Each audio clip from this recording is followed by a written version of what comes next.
बातें तुम्हें इसलिए लिखता हूँ कि तुम पाप न करो, और यदि कोई पाप करे तो पिता के पास हमारा एक सहायक है, अर्थात धार्मिक यीशु मसीह। और वही हमारे पापों का प्रायश्चित है, और केवल हमारे ही नहीं, वरन सारे जगत के पापों का भी। यदि हम उसकी आज्ञाओं को मानेंगे तो इससे हम जान लेंगे कि हम उसे जान गए हैं। जो कोई यह कहता है कि मैं उसे जान गया हूँ और उसकी आज्ञाओं को नहीं मानता, वह झूठा है और उसमें सत्य नहीं।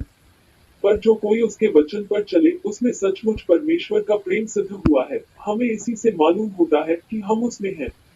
सो कोई यह कहता है कि मैं उसमें बना रहता हूँ, उसे चाहिए कि आप भी वैसा ही चले जैसा वह चलता था। हे प्रियो, मैं तुम्हें कोई नई आज्ञा नहीं लिखता, पर वही पुरानी आज्ञा जो आरंभ से तुम्हें मिली है। यह पुरानी आज्ञा वह वचन है जिसे तुमने सुना है। फिर मैं तुम्हें नई आज्ञा लिखता हूँ, और यह तो उसमें और तुम में सच्ची ठहरती है, क्योंकि अंधकार मिटता जाता है और सत्य की ज्योति अभी चमकने लगी है। जो कोई यह कहता है कि मैं ज्योति में हूँ और अपने भाई से बैर रखता है, वह अब तक अंधकार ही में है। जो कोई अपने भाई से प्रेम रखता है, वो ज्योति में रहता है और ठोकर नहीं खा सकता। पर जो कोई अपने भाई से बैर रखता है, वह अंधकार में है और अंधकार में चलता है और नहीं जानता कि कहाँ जाता है, क्योंकि अंधकार ने उसकी आंखें अंधी कर दी हैं। हे बालकों, मैं तुम्हें इसलिए लिखता हूँ कि उसके नाम से तुम्हारे पाप क्षमा हुए। हे पितरों, मैं तुम्हें इसलिए लिखता हूँ कि जो आदि से है तुम उसे जानते हो। हे जवानों, मैं तुम्हें इसलिए लिखता हूँ कि तुमने उस दुष्ट पर जय पाई है। हे लड़कों, मैंने तुम्हें इसलिए लिखा है कि तुम पिता को जान गए हो। हे पितरों, मैंने तुम्हें इसलिए लिखा है कि जो आदि से है तुम उसे जान गए हो। हे जवानों, मैंने तुम्हें इसलिए लिखा है कि तुम बलवंत हो और परमेश्वर का वचन तुम में बना रहता है, और तुमने उस दुष्ट पर जय पाई है। तुम न तो संसार से और न संसार में की वस्तुओं से प्रेम रखो। यदि कोई संसार से प्रेम रखता है तो उसमें पिता का प्रेम नहीं है।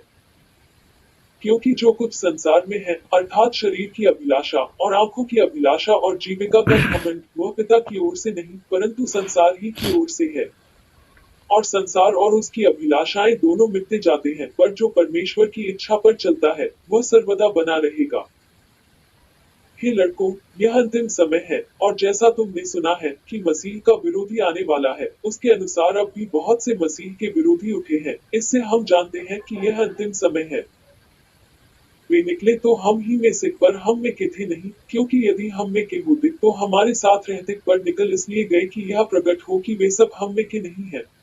और तुम्हारा तो उस पवित्र से अभिषेक हुआ है, और तुम सब कुछ जानते हो। मैंने तुम्हें इसलिए नहीं लिखा कि तुम सत्य को नहीं जानते, पर इसलिए कि उसे जानते हो, और इसलिए कि कोई झूठ सत्य की ओर से नहीं। झूठा कौन है? केवल वह जो यीशु के मसीह होने का इनकार करता है, और मसीह का विरोधी वही है जो पिता का और पुत्र का इनकार करता है। जो कोई पुत्र का इनकार करता है उसके पास पिता भी नहीं। जो पुत्र को मान लेता है उसके पास पिता भी है। जो कुछ तुमने आरंभ से सुना है वही तुम में बना रहे। जो तुमने आरंभ से सुना है, यदि वह तुम में बना रहे तो तुम भी पुत्र में और पिता में बने रहोगे। और जिसकी उसने हमसे प्रतिज्ञा की वह अनंत जीवन है। मैंने ये बातें तुम्हें उनके विषय में लिखी हैं जो तुम्हें भरमाते हैं। और तुम्हारा वह अभिषेक जो उसकी ओर से किया गया तुम में बना रहता है, और तुम्हें इसका प्रयोजन नहीं कि कोई तुम्हें सिखाए, वरन जैसे वह अभिषेक जो उसकी ओर से किया गया तुम्हें सब बातें सिखाता है, और यह सच्चा है और झूठा नहीं, और जैसा उसने तुम्हें सिखाया है वैसे ही तुम उसमें बने रहते हो। निदान, हे बालकों, उसमें बने रहो कि जब वह प्रकट हो तो हमें हियाव हो और हम उसके आने पर उसके सामने लिप्सित न हो।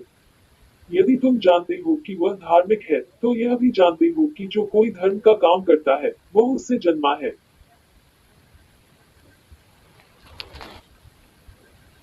को मैं ये बातें तुम्हें इसलिए लिखता हूँ कि तुम पाप न करो, और यदि कोई पाप करे तो पिता के पास हमारा एक सहायक है, अर्थात धार्मिक यीशु मसीह।